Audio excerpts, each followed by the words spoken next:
Assalamualaikum warahmatullahi wabarakatuh. Kami atas nama Forum Dai Milenial FDM Provinsi Aceh mengucapkan selamat menyambut bulan suci Ramadan 1443 Hijriah.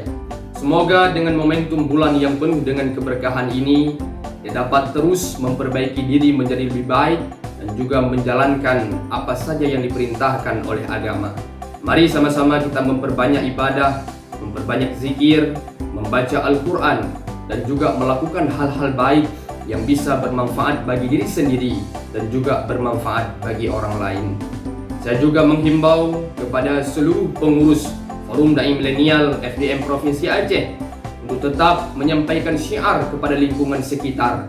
Tak hanya syiar melalui lisan, kita juga harus memberikan contoh teladan yang baik kepada masyarakat yang ada di lingkungan kita. Semoga kita semua tergolong ke dalam orang-orang yang bertakwa, yang selalu mencari ridha Allah Subhanahu wa taala. Amin, amin ya rabbal alamin.